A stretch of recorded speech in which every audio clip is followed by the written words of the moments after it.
And welcome everybody. Welcome to LARPBook on this Burns night. With me on, I've got to get my fingers pointing the right way. Over here, I've got James, and over here I've got Dan from Gnosis Studios. Hi both. Hello. Oi! Okay, Dan. Just in case anybody doesn't exactly know who you are, what you do, would you mind just introducing what stuff you get up to normally? I'm Dan. I'm part of Gnosis Studios. We make LARP weapons. We do a bit more than that, but yeah, that is our main primary function. We make LARP weapons. We make stock items, custom items. We make leather armor, accessories, masks. We've done prop builds. We've done stuff for TV. We've done stuff for film. We're just nerds who like making stuff and then occasionally like to beat each other with it as well. That sounds perfect to me. Sounds fun. Got to test the weaponry. Oh, yeah. My 12-year-old daughter, that she claims that's her main function. Any new product coming out, she will walk into the workshop, smack me as hard as she can with it, and go, "Just checking it's LARP safe." Yeah, she's quality control. Yeah. Yeah. She's many things, but yeah, she's yeah. Yeah. I just love that idea of 12 walking in and whacking somebody with a LARP weapon just to make sure. It's usually in a run up to where we've got like the season or what's your game LARPCon, and we're making hundreds of items.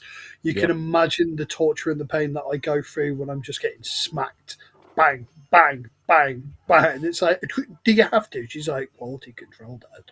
Yeah, it's important. Deadpan. Yeah. I've got kids to do that. You've got to record it doing that at some point, Dan. Well, yeah. Okay. Actually, talking about stuff coming up, I mean, we've got Watch a Game in 2 weeks. LARPCon about a month later. How's it all going? I mean, it's a weird one. So once upon a time, you'd finish your season, and then we would have basically what LARP makers would call like the big dart or variations of it. It would be the end of the LARP season. That's the point when we would buy all of our materials and we would absolutely hammer stock out and get as many orders done. We don't really have that anymore. Mm-hmm. So it's been an adjustment the last few years because obviously like LARPCon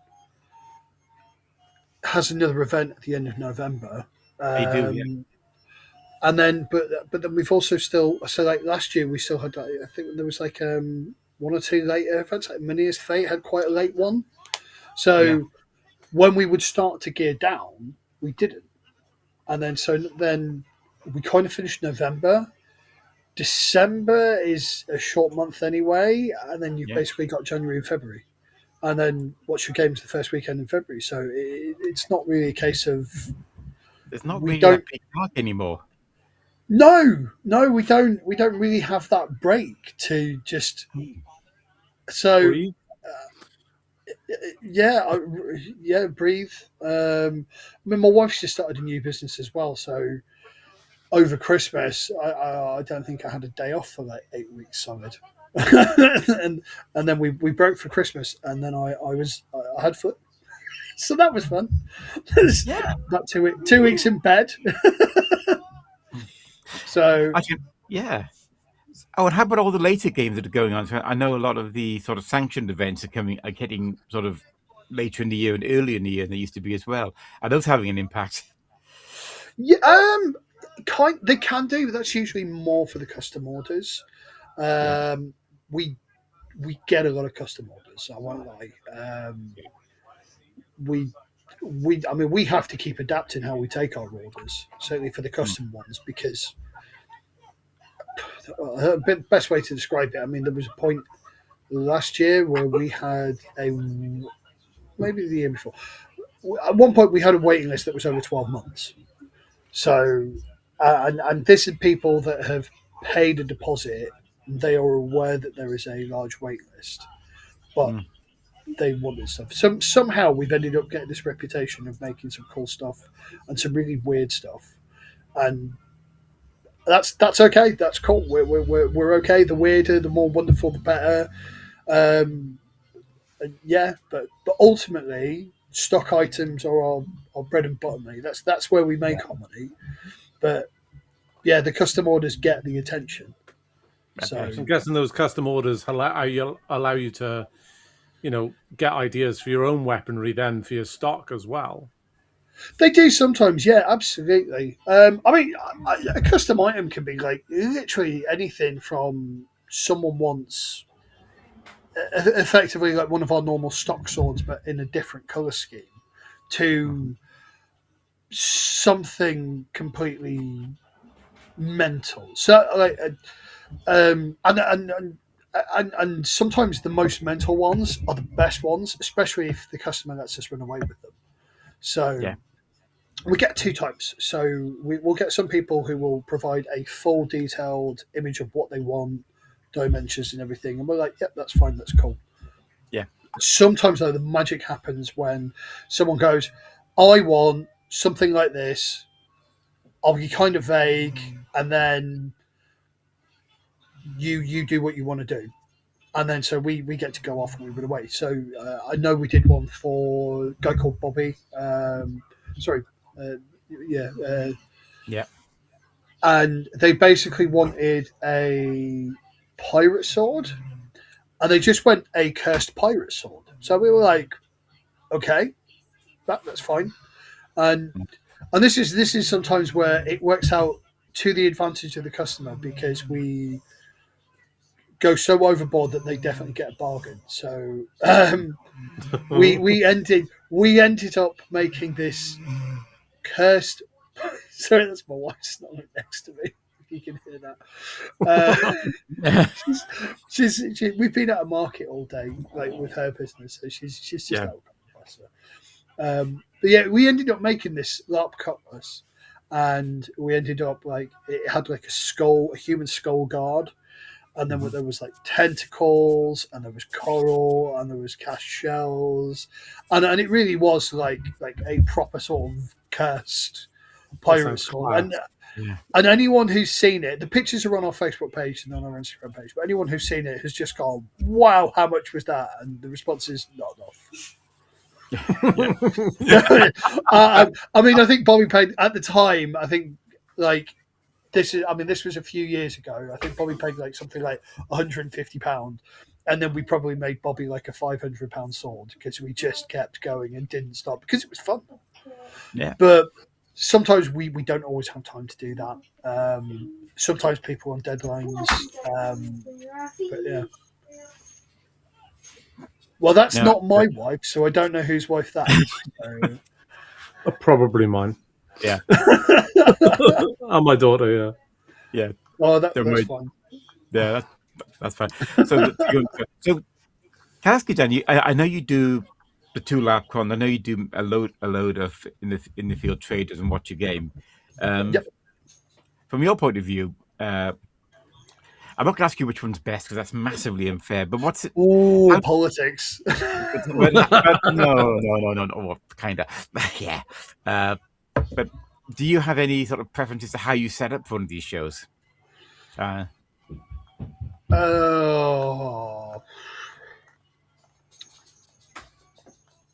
No. I mean, each one has its own benefits and downsides. So, I mean, obviously, What's Your Game, LARPCon, are more expensive to trade at than a LARP game. Yeah. And the amount of money you can make at them is not necessarily as much as you could make at a LARP game. Right. But you get more than just like the same. So if we're at Empire, there are only Empire players there. Yeah. And don't get me wrong, that's brilliant. We love that. We love Empire. Like we love all the games that we trade at. But with stuff like What's Your Game and LARPCon, you have like hundreds, thousands of people from all sorts of different games, and including small games. Because one of the things that certainly as makers, we generally tend to only go to big games because that's normally where the money is. But we forget that we have thousands of LARPers in the UK that only do small games. Yeah. Like there are so many where they will only go like they'll play games where there's maybe like 30 to 50 people, and that's what they do. Or another example being Fools and Heroes. So, like, you've got some people at Fools and Heroes will only do their local chapter, or they might do one or two of the chapters, but they might only ever see the same 60 people that they got up with. Yeah. And as makers, we never really get to see those people unless it's at something like What's Your Game or LARP. And it's then a great opportunity for them to potentially buy stuff or like to then ask questions because inevitably someone will come up and go, do you do custom orders? And so yes we do. Yeah. We've got to a point now where we have criteria for what we can and what we can't do, when we can do it for, just because otherwise we get overwhelmed. But it definitely has its advantages. There are more expenses because it's more expensive to trade up, but then we've got to pay for hotels. You've got all the petrol expenses. You then it ends up being a little bit more expensive, but it's not necessarily a downside. I mean, I'm Curious Pastimes is probably my favorite game because that's the game I really started playing at when I was in my early 20s. And so that's great for me because we can go rock up, turn up, set the stall up, sell some stuff. And I get to put a kilt on, put a really bad Scottish accent on and start shouting at people like a bard. Occasionally I might murder someone if they're being rubbish. So, but it's fun. It's great. I mean, some of the smaller games we go to, like we'll get the organisers, they'll ask if we want to participate, if we want an NPC, and the answer is always yes. Any opportunity to role play, why not? Definitely. Yeah, absolutely. Why not? Yeah. No, it's great. And also, okay, hang on a second. I'm having some messages come through. But no, I agree with that. And also, we're noticing, or at least I think we were chatting about this in the last show or one before, just how many small games seem to be really kicking in with really big quality events. So, getting things on and watch a game up to help those players out is great. Okay, then. So, okay, and I think we have a question coming in. So, if the mystery man behind the screens can pop it on. Here we go. Okay, Stu, I hate to tell you this, but I can only see a black square. Oh, it's gone. Hang on, people. There is some frantic retyping going on somewhere. I was doing my best to stay off this tonight because I'm not well, but I'll sort that out later. Here's the question. Right, apart from the pirate sword, what was your favourite item you worked on, weapon or otherwise? Okay.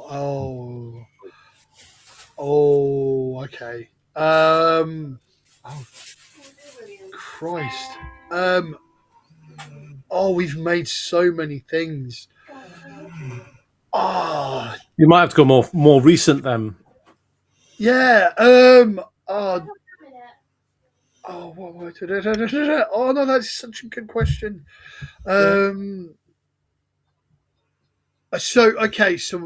We made a wizard staff, LARP safe wizard staff for. I think it was actually a cosplayer, and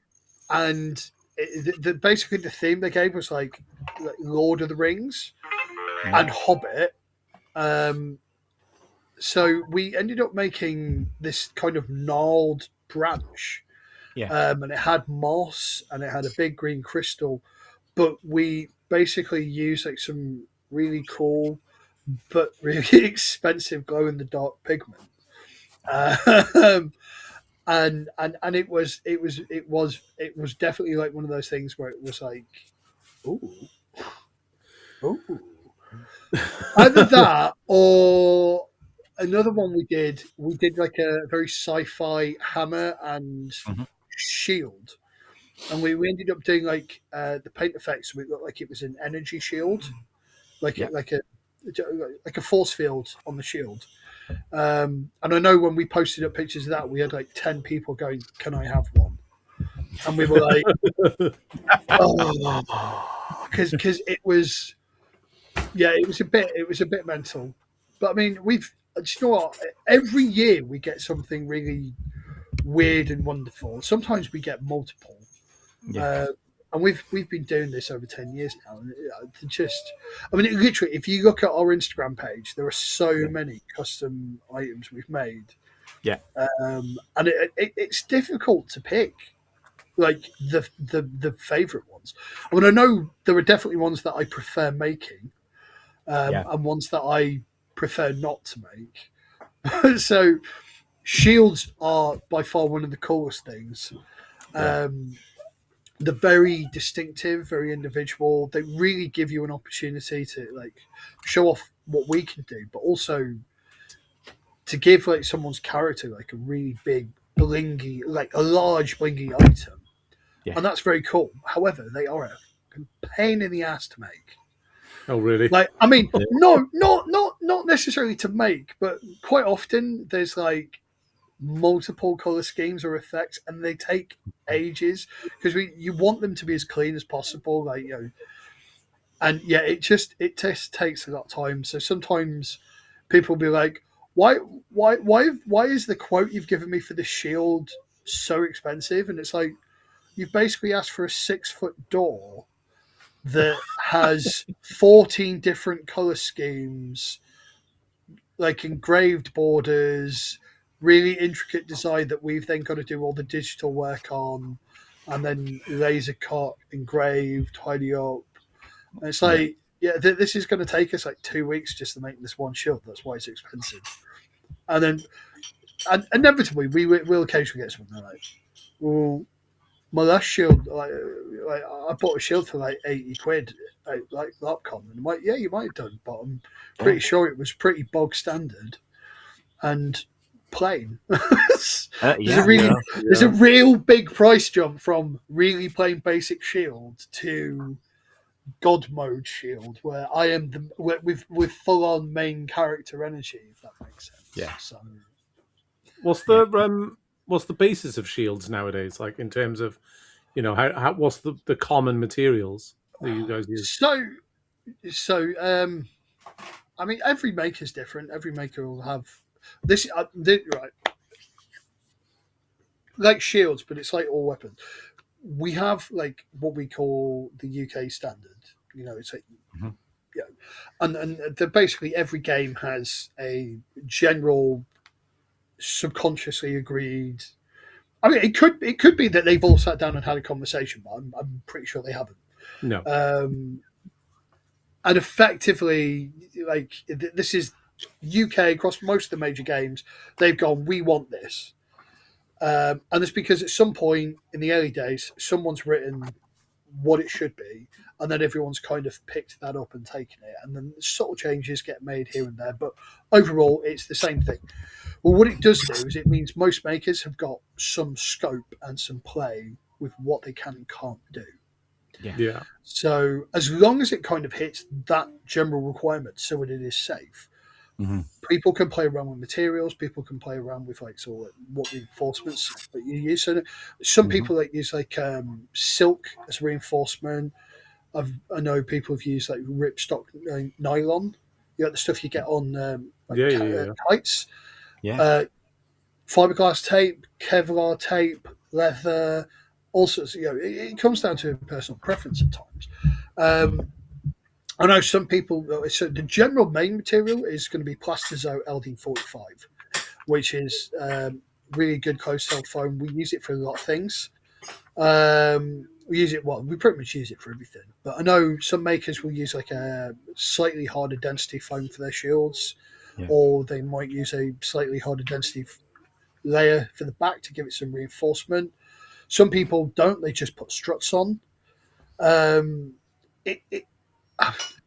it's basically like I don't know. It's like every custom car maker, like have you ever watched those like TV shows where they do like custom hot rods?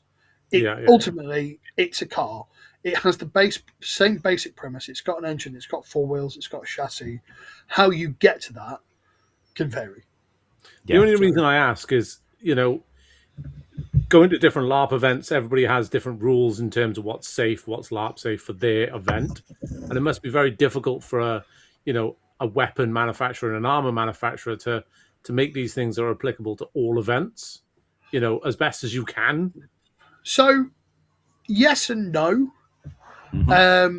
No, because pretty much everyone follows the same set of rules. Okay. Because a lot of the smaller games probably don't have the resources or the time to get someone to write those rules. Or if they do, they have a look at the bigger systems and see what they've put, and they go, okay, well, we'll just rewrite that. And I know that happens because I've helped that with some smaller games before in the past. The original weapons safety rules for Curious Pastimes was written by Wookie from Mandala Studios back in the day, and I don't think they've really changed much. And it's kind of, and I know Wookie's involved with Empire, so it wouldn't surprise me if Wookie was involved with the Empire ones. But again, the LT ones are pretty similar. Mynir's Fate is again probably similar. Well, it seems to be pretty similar. There's always like slight variations, but it's usually down to things like size or specific items that might not go over. So that LT is an example. Yeah, go on.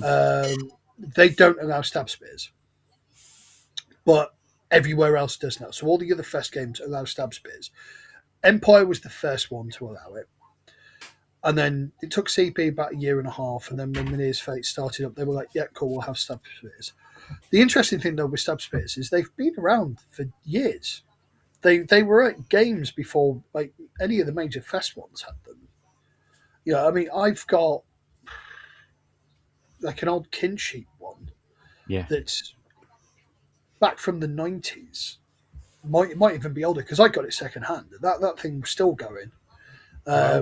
But the construction technique is different. I mean, it's still the same sort of materials, but you can see how the construction techniques changed over the years and how things have been improved. And because ultimately our job is to make something that not just is going to pass, but is safe. But occasionally we will get someone who wants an item and we're looking at it going, that's odd. And so they'll ask for like a one-handed sword that's 60 inches long. We're like, that's very big for a one-handed sword. Or they'll ask for a pole arm that just, I don't know, from a construction point of view, we're like, that's not going to pass like in any major game. So at which point we will go back and we'll go, what game's it for? Do you want to go check with your head weapons checker? Because we have had people before in the past where they've gone, yes, I have done. They said it was okay. And then we've then made the thing, they've paid for it, and then they come back and they go, it didn't pass. And we're like, why didn't it pass? And they go, well, the weapons checker said that it's not allowed in our game. And they're like, but you said you checked with your head weapons checker. And they're like, oh, well, I had a vague conversation. They said it was an interesting idea. And it's like, that's a very different conversation, really, isn't it? It is. There's a point now where we have to go, look, we don't take responsibility. If you have to make sure what you want is going to pass. That's the only problem with custom, isn't it? Yeah, I mean, but it's good in the sense that we have pretty much a standardized thing. I mean, from a weapons making perspective, it would be easier if everyone standardized, like literally just everyone had the same thing, like over and over again. Well, everybody wants the same safety element, don't they? Everybody wants that. to protect the players and the monster crew and all of that, they all want the same thing at the end of the day. It's just, some of them, like you said about stab safe and stuff like that, it's one of those things that it's safe in some systems because players are used to it, but in other systems they may not be. So it's a difficult thing, but it would be nice to get a standard, with everyone across it, because it would make other people's lives easier who transfer between events. You were saying about small events. My first event I ever went to and continue to go to now is a small event of about 30 players. And, there's no head hitting in that. But then I went to Curious Pastimes and I was like, you can hit people in the head. They were like, yeah, carry on. And it took a while for me to kind of know that you could hit someone in the head, because you always go for, the body and arms and legs and stuff like that. So it took a while. Well, no, absolutely. I mean, and I've been a LARPer for like 20 years. Yeah. So I mean, technically longer. I mean, I went to LT when I was like 16 with a big group of people, and then didn't come back for like 8-9 years. But there's a definite difference between your expectation as a player and also your expectation as a maker. And so we kind of, this is going to sound really horrible, but sometimes when we're making stuff and we're making new things, we will literally go like, we'll be like playing around with it, like testing it, and we'll go, right, if I was the complete bellend and was trying to hurt someone or break it, how would I do it? And like almost like childproof it, because 99% of LARPers are perfectly fine and safe, but you will always have that 1% who decide that it's a really good idea to try and break it over someone's head or stab someone with a LARP sword when they know very well it's not stab. And so it's there's an element where we can try and make something as safe as possible, but ultimately it comes down to the player use. 100%. People get drunk, people fight, people get angry, hot in the moment when someone's actually hit too hard. Ultimately we can't cover that. That's down to the game, that's down to the players. But we can do our damnedest to make sure that it is safe, and we've tried to childproof it as possible, if that makes sense. Oh yeah. That's all you can do. Yeah. But yeah, I mean, I know what you mean about the head hitting though, because that's I find. I mean, like Empire has it where they don't allow head hits, or they did. So I don't know. I found it weird personally, because obviously CP, my main game does allow head hits, and then Empire did allow head hits, but they were discouraged, and then so we would see certain Empire players buying the biggest possible shield that they could to basically use as a door, because they had this idea that they couldn't get hit in the head. And then ultimately then the only legitimate target was the head, which at the time, Empire's rules meant that they could get hit in the head. And then they would they'd come into the store and then they'd moan that they got hit in the head. And we'd be like, but you caused that. You literally thought you'd found a cheat code to never get hit, but you then made the only place you could get hit in the head. Yeah. And then now Empire, I think they've changed it so you can't be hit in the head, but you can wear a helmet which then gives you extra hits, which is very cool. But ultimately, that still means someone's going to try and hit you in the head, especially if you've got the biggest shield.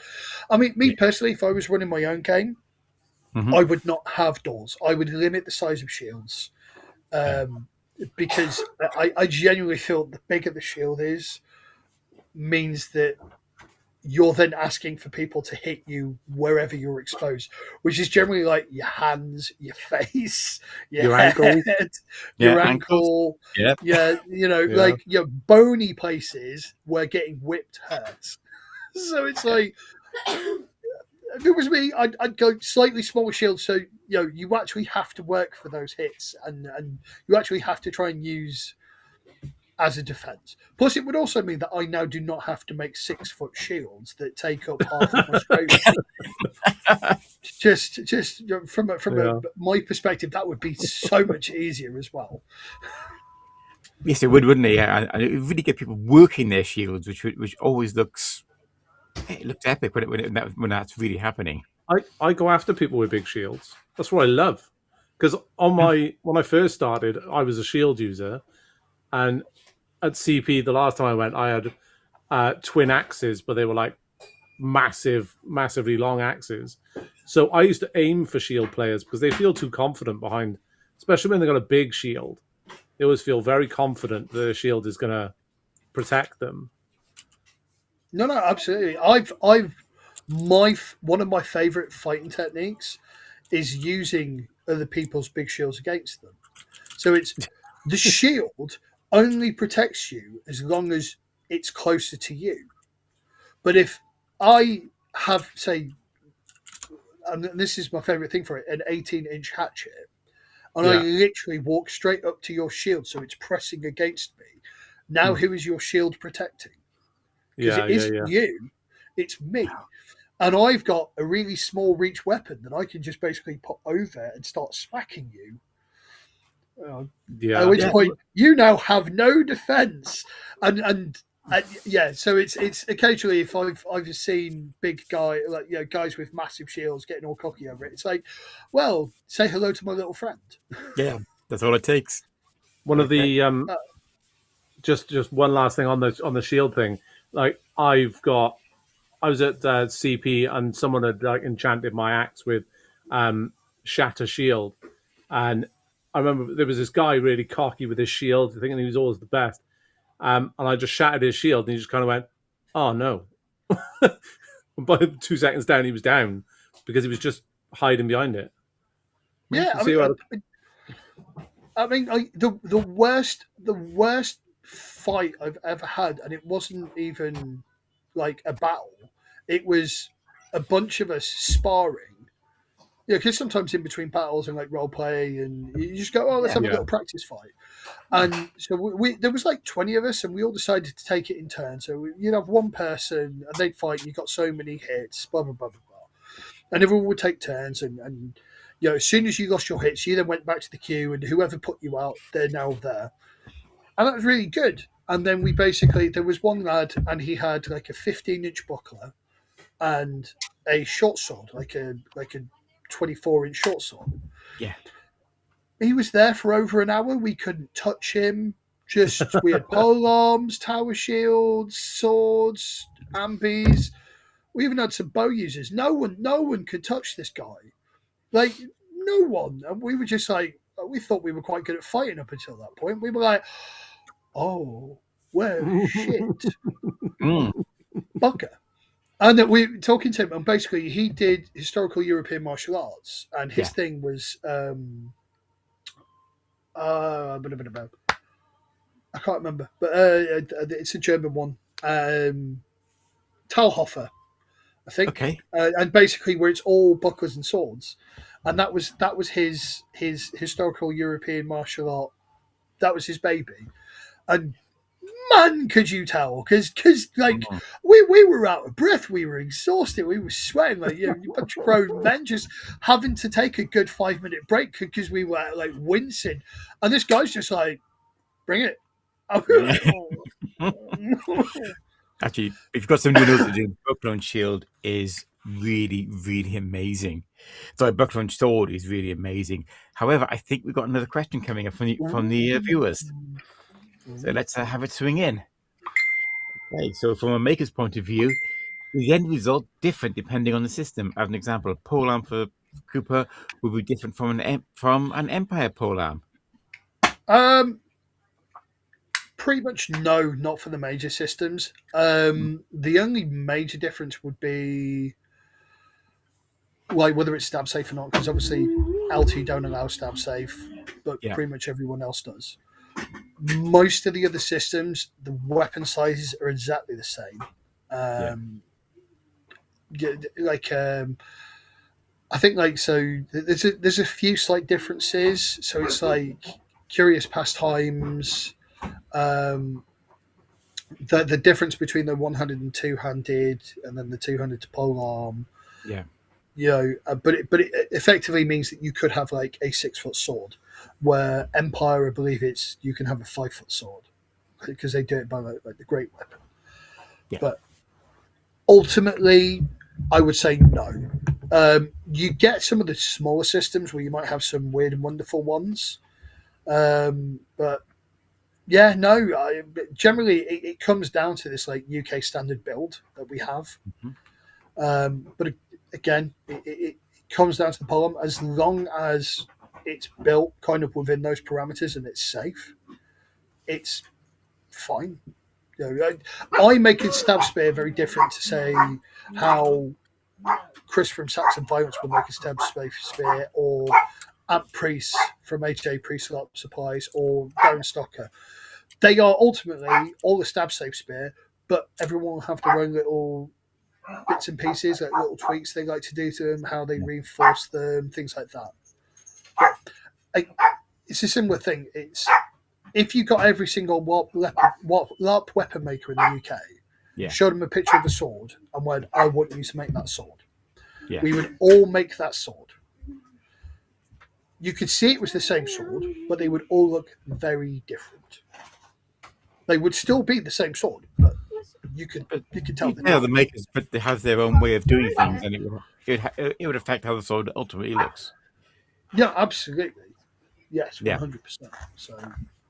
Yeah, but it's a style you go after, though, isn't it? When you choose your maker for a custom weapon, you look at their previous work, and that's what kind of depicts who you go with. In my eyes, anyway. I would say for 80% of people, that's absolutely correct. Yeah. So we've definitely got people who will only ever come to us.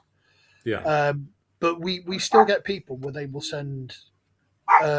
Ask for a quote from like 10 different makers, and they will either then go on price depending on their budget or time frame.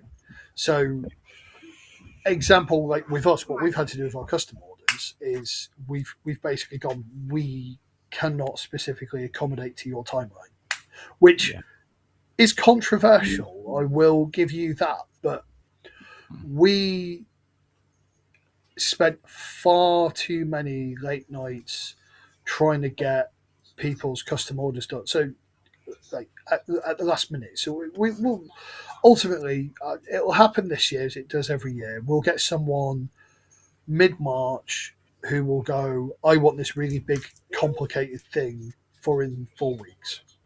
Yeah. When hundreds of other people have got custom orders in before them and we're due to make stock. And in the past, we've gone, yeah, okay, fine.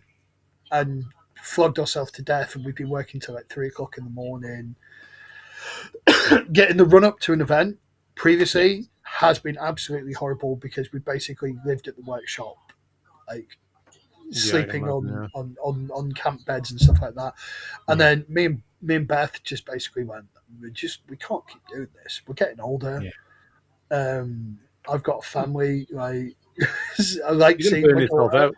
Yeah, no, exactly. We were making ourselves ill, and often the people who want that the most are the people who are least prepared to pay what it requires. Yeah, if that makes sense. So we'll have some customers where we'll go, yeah, we can do that, but if you want us to do it within that period of time, it's going to cost this much, and we need to put extra on because we now need to work late nights. And they'll go, yeah, fine. And we'll have other people who go, yeah, but my mate can do it for 50 quid. And ultimately the answer is, then you get your mate to do it. It's I would love to be able to do everyone's custom order done for when they want it. And I'd love to take every custom order in the world. Yeah. But in the amount of time it takes me to make one custom sword for, I don't know, 150 quid, I can make 20 normal swords for like 85 to 95 quid each. Yeah. And when you do the maths for like that, it gets you to that point where you go, well, we're not charging enough. stuff, but then we can't. You can't realistically turn around to every single custom order person and go, yeah, it's £600 a sword, which is like if you were to do it that way, that's probably the sort of random number I've just pulled out of my backside to say that that's what it should cost. I don't know. I'd have to sit and do the maths, but it would be a lot more than what most makers currently charge. And makers, we are absolutely terrible at not charging enough. So I'm sorry, I have rampant ADHD, so I ping pong all over the place for anyone struggling to follow at home. But you look at how much a LARP sword cost in the 90s. Yeah. And you were paying like £65, £75 for a sword. I think my first LARP sword was an Eldritch sword, and I paid something like 65 quid, and it was like 36-inch sword. Even up until recently, like that's probably only gone up to about 75 quid. Yeah. Maybe 80. But if you actually worked out what it should have gone up with just by inflation prices alone, never mind the cost of materials going up, it should be like over £100, which is the sort of prices that they're charging in Europe for a sword. And we, as a British community, are like, oh no, European LARP swords are expensive, and they're not. They're not expensive at all. They charge what they need to charge, because the Europeans are better at it than us. It's when prices go up, when materials go up, they put the prices up. If labour costs go up, they put the prices up. And I've had people in events where they've gone, £100 for a sword, that's really expensive. And I'll turn around to them and I go, is it though? How much are you going to spend in the tavern this weekend? And they'll go, I don't know, maybe 40, 50 quid. And I'm like, okay, cool. And you're going to do that every single event? They're like, yeah, probably. And I'm like, right, okay. So you're going to do that, what, next 2-3 years? Like, oh, yeah. No, at which points you're going to spend, what, maybe 600 quid in booze in the tavern over the next 3 years? They're like, yeah. And I'm like, so if you take that £100 LARP sword, break that down per event, you're probably maybe going to do 4, 5, maybe 6 events if you do some of the smaller faction events. Yeah. You're going to do that over 2-3 years. Let's say that sword only lasts you for 3 years. You're now paying less than a tenner an event. You're spending more money on booze and food at an event than you are for your gear. Yeah. It's not really expensive. It's how you prioritize your kit. It's that simple. So a lot of people, they prioritize getting wasted and eating cheeseburgers over decent quality kit. Yeah. But if you get decent quality made kit and you look after it, it will last you a while. It will. Yeah, it really will. It'll last ages. I've got swords that have lasted me 20 years that I bought from back in the day. And I've bought second-hand ones that were already 10 years old when I bought them. I think we've got kit in our kit box that's probably older than that, yeah. Yeah. And so when you look at it from that perspective, LARP weapons are not expensive. So realistically, are the European guys actually charging too much? Yeah. I mean, £100 split over like 6 events a year, over 3 years, probably more like 5 years. Yeah, it's a bargain. It's a steal at that point, especially with the amount of engineering that's gone into it to make sure you're safe. You can't. You're not just including the materials here. You're including the expertise required to make it safe and to make it cool, to make it look awesome. Yeah, there's a lot of skill there. Huge amount. Yeah. Okay. Dan, can I ask you something? Back in the summer, we were chatting a little bit. No. Sorry. Yeah, no. Sorry. Sorry. Yeah. Go on. Yeah. Sorry. Well, back in the summer, you were talking about you had some ideas for some LARPs you wanted to work on or build, and I just wanted to hear anything about that you wanted to talk about this evening. Yeah, so I mean, LARP makers, we always have 1,000,001 ideas for LARPs. that we would want to run. We've got some we've been working on, that's for sure. How close they are to being ready, is definitely one of those how long is this piece of string question. But I mean, we've got at least 3 games that are sort of kind of in project mode. So one of them is a more smaller game, so it's sort of designed for like sort of 60 to 100 people. And they basically, right, it's post-apocalyptic Wind in the Willows. Right. Oh. Okay. Yeah. So basically, it's post-nuclear, ratty, toad, badger, like sort of scavenging for scraps with their flintlock pistols and muskets, and while some evil rats turn up and try and steal their stuff. Because why not? We were sat there and we went, one of the things we really want to do is introduce some games with LARP safe muskets. And by that I mean, if you've seen the LARPBook. Oh yes, you have. And I love those. But you can 3D print them now. There's designs you can buy where you can basically 3D print them. They're all spring loaded. They fire the Nerf balls. And I know, like, you get a lot of weapon checkers who are like, "Oh, what if it hits you in the eye?" And it's a smaller FPS, so it's feet per second, than being shot in the arrow, like with an arrow in the eye. So there's a lot less force, speed, pressure. Technically safer, if you look at it from the physics point of view. I would rather get shot from a distance with a Nerf rifle ball than someone hitting me in the eye with a LARP sword, because that's much closer with a lot more force and speed and pressure. Yeah. But also, there's a practical element to this, because LARP arrows are really expensive. I mean, they're about £14 now. Yeah. If you're a LARP archer, you've got to buy your bow, you've got to buy your quiver, so at which point, and then you've got to buy like at least 10 arrows. So it's a really big investment to start off with.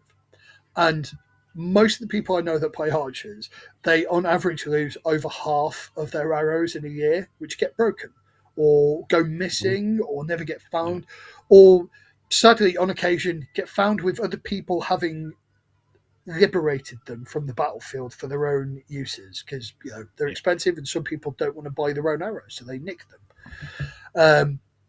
And if you think of it from that perspective, again, that's a big investment. Yeah. Which, people moan about how much a LARP sword is, but then archers are prepared to lose like over 100 quid's worth of arrows a year, sort of thing. So, but with the Nerf rival balls, it's like a tenner for 100. Yeah, they're at which point you wouldn't care if you lost 100 balls a game. I mean, the chances are you're going to get like a chunk of them back, but at which point it's pocket change at that point. So your initial cost would be getting the musket, but it would then make it a lot more affordable for more people. Yeah, it would actually. Yeah, because we used to shoot and what's the word I'm looking for? And sometimes NPC for Tank LARP, who focused on those on Nerf balls. There was a lot of fire going around, but you're quite right. People, and yes, most of them were collected and put in pots and recovered, and players had some back, and an awful lot of lost. But with that kind of price point, nobody's worrying too much about losing one. But you lose a pile of hours, and that's a lot of money gone. Oh no, it's especially with on them. Yeah. I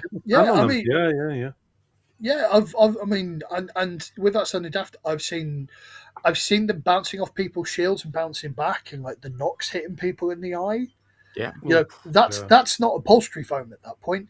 I know my friend Steve Cowley. He's the LG of the Step at Curious Pastimes. There was one event where someone basically he was lying down on the floor in his decal, and someone shot him as hard as they could, like at point blank range in the eye, and he ended up with like a detached retina. So Wow. You can say LARP arrows are safe as much as you want, but they are as safe as the person who uses them. Yeah. And it would be the same thing with Nerf guns. You know, it's something that's going to happen. They're being used in Europe. You know, there's a lot of the European games now where they've got like musket pistols and flintlocks and stuff that have.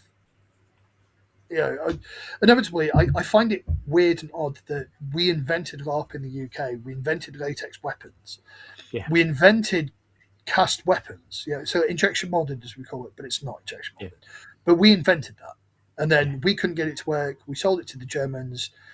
They've made it better, but we're still apprehensive about that. But ultimately, we in the UK generally tend to start stuff, but then we're really apprehensive about taking up new things or pushing the boundaries even further. But yeah, so anyway, I digress there. But yeah, that's one game. We're also working on, and it's still early development, but we've been working on a smaller fest game. Because apparently everyone's decided we're doing fest games at the moment, so why not? But we've gone for a slightly different approach. So rather than high fantasy, we've kind of gone with grim dark fantasy, as it were. Oh. So it's not a nice place. It's not a nice place at all. It's you've like anything, it's got its nations, but you know there might be human sacrifices, you know, from prisoners on the battlefield that gives you juju from your demon god type things. No, I'm not going to go massively into it, but yeah, I mean, if you like your high fantasy, you won't like this, or maybe you really will. Yeah. Maybe, who knows? But like I say, it's still an early stage. We're still kind of writing all the background to it and the nations, but we want to make it as rule light as possible.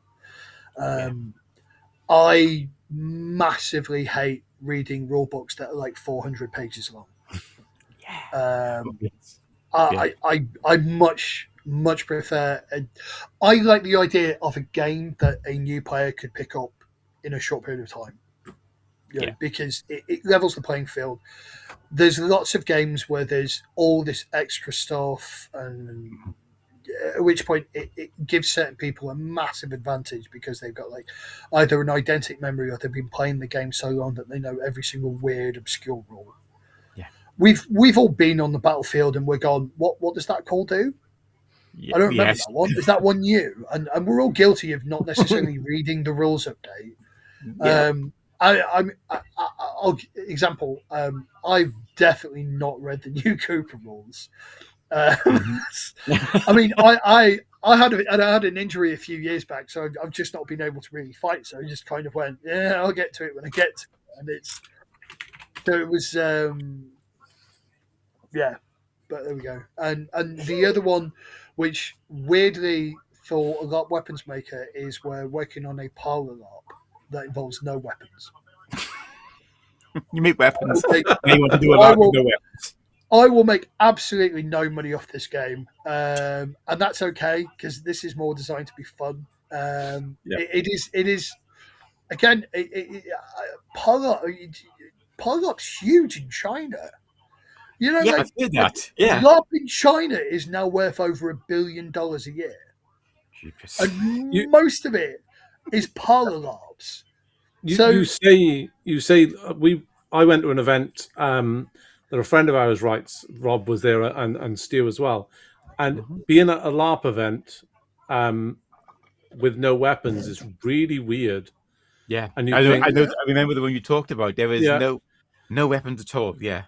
And you know the big bad comes at you, and you're like, run away. Because... So this is not going to have a big bad.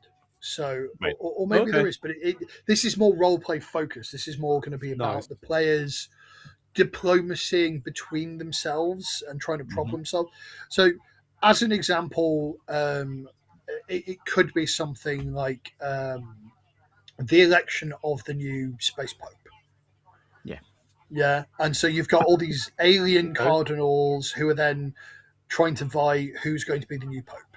And at which point there's the role play about it of offering each other things, trying to find out blackmail information, maybe even quietly assassinating someone with poison.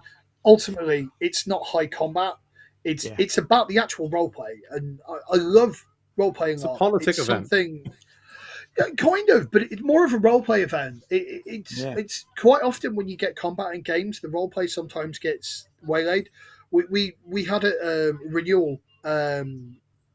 The Fair Crew, and we had a whole bunch of role play that came up, certainly with my group, and left us basically the entire command tent. Most of us were in tears. Like actually, the role play we were crying, and like afterwards we were all going around and checking if everyone was okay, because we were like it was really emotionally intense, but it was amazing. It was so cathartic. It was just like haven't had a good cry like that in years. Yeah, I'm with you there, Dan. About 7 8 years ago, Stu and I did Fairweather Manor, which is a Downton Abbey inspired LARP. One of the major mechanics was one that is designed to stop any combat or aggression straight in it, dead in its tracks, and just push it off to one side, which was really, really interesting. Yeah, and they had some really big moments. They had some church services which were just, people just bawling. I'm shocked to stand. A LARP like that can be quite intense. Yeah, they're completely with you. Agreed. Yeah. So that's it. Dan, we're coming up close to our time now. Is there anything you'd like to get out there and to mention to people before we do that? Be nice to each other and be nice to your LARP weapons, because I'm not re-latexing them anymore. Actually, do you have any good tips on how to avoid trashing your LARP weapon? Okay. So when you're storing it, don't put it in direct sunlight or near a heat source. Don't leave it in the windowsill touching a radiator. It will kill your latex. And you can tell me that you didn't do that, but I know you did it because it's really obvious. Put it in like something like a wardrobe. You want it somewhere that's dry, dark. So don't put it in your garage. Rats get in your garage. It gets damp. It ruins your stuff. Put it in like your loft or like in your spare bedroom wardrobe. Give them a silicone. Make sure you use the right silicone, because WD-40 is not necessarily the right one. Yeah. Things just died. Can you hear me? Yep. Everything okay? I think my headphones just died. Oh, right. Sorry. I heard it going off and I was like, what's that? What's that? No, probably WD-40, some of it contains petrochemicals. So if it says it contains petrochemicals, don't use that. It'll rot your latex. So literally the best stuff you want is silicone lube. Whoa. Preferably unscented. You can get it from most good adult stores or in the adult section of most supermarkets, but that will last you forever. Yeah. So lube your weapons. So lube your weapons is important. Yeah. No, absolutely. We went to one What's Your Game, and Beth had accidentally overlubed everything, and we were having a good laugh, because then she was taking stuff out of the box and it looked like they'd been at a bukkake party. It was not good. It was swimming. Beth got a good ribbon for that one, and she was like, But I mean, the actual like silicone lube, it works really well. Silicone oil, you can get it off eBay. You want 100% silicone oil. Sorry, my brain's coming there. But it literally doesn't contain petrochemicals because it goes on your skin, and latex is an organic compound. So avoid stuff with petrochemicals, kids. It's bad for your latex. It'll rot your latex. I've got a finger here somewhere, but I was going to try and put it. But you get the idea. So be nice to them. Keep them don't trash them, and don't put the tip on the floor. Yeah. It will ruin the tip. Oh, I've seen that so many times. Yeah, don't do it. Please don't do it. It's at the tavern when people sit down and then ram the tip into the ground because it's like in a scabbard, because they don't think to take the sword out. Yeah. And then they're like, why is the tip on my sword ruined? It's like, because you were drunk. Yeah. Because you does it? Yeah, does it? I've seen that happen. A lot of people just lose their sensibilities after a few drinks. 100%. We've all been there. It'll happen. Yeah. Be smart. And yeah, because most weapon makers will not want to re-latex your weapon because the amount of time it takes to strip, fix any damage, and then repair it, the amount of time and energy we might as well have just made you a new one, and it would be easier because we don't have to do weird stripping. So it's the past few years. It's why more and more makers have basically gone, we'll only re-latex our own stuff. And even then, there's times when people have been harsh and just kind of gone, it's knackered, just buy a new one. Yeah. So, that makes sense. That is cool. That makes sense. Okay. And Dan, you mentioned it before your Instagram. I'll put a link to the Instagram in our in the notes of the show, and also put a link into where people can see a video about a LARP bus. But any other places where people can get hold of you online? And we just had a question from you, which I think you can all see now. Practice safe lubing of weapons. Thank you. I suppose I could do a video. Yeah. I need to find the appropriate saxophone music to go with it. But you can get the imagine. It's going to be me going, "I've come to fix your pipes" or something like that, and then that would be hilarious. That's a video we're going to have to think about doing at some point. No. All right, fine. I'll put it on the random things that we post on our social media because if you have a look on there, we've got loads of fun videos of like Beth lobbing herself into giant piles of upholstery foam. We don't take ourselves seriously sometimes. You have a look. There's lots of pictures of weapons, and then there's pictures of us basically being absolute morons, and they're usually the funny parts. Because we don't take ourselves seriously. Because if you did, it'd be boring. That's rubbish. Yeah. So that is going to be your new video that's going to get loads of hits now because... You know what? It'll be like 12 people. It'll be like 12 people going, that's really weird. Why are you like that? And then someone will be like, Dan's weird. Because inevitably, someone is always like, Dan's really weird. And I'm like, your point is what? I'll make normal's boring, mate. Come on. I don't have an exciting job like an accountant. I make LARP weapons for them. You think I do this because like people put up with me in an office? So I've made myself a social hermit by just being weird. Oh, that's about right. That's perfect. Dan, I just wanted to say thank you so much for being on tonight. We did try to get to last year, and we just had a disaster with that. But so thank you very much for coming on. Now, if you ever want to come on again and do something, please do. You've got an open invite there. More than happy to. Thank you for inviting me. It's been fun. Yeah, I'm glad. I'm glad you enjoyed it. Yeah. So I probably have to bring this thing to an end now because our mystery man behind the scenes. Okay, it's Stuart with a sore throat who can't really talk tonight. So Stuart, we all hope you get better soon. But so from all of us, thank you very much for watching. And poor Stuart. Stuart, please get better soon. Yeah. So Dan, James, thank you both for tonight. This has been really brilliant. Thank you. Nice, thank you. Thank you. We'll see you guys. Maybe see you at LARPCon and watch the game, guys. I'll see you there. Yeah. Yeah, come say. We'll do. Come say hi. Yep. All right. Take care. Thanks. And you. Thanks so much, Dan. Okay, I think we're all happy now. So thank you all very much. No worries.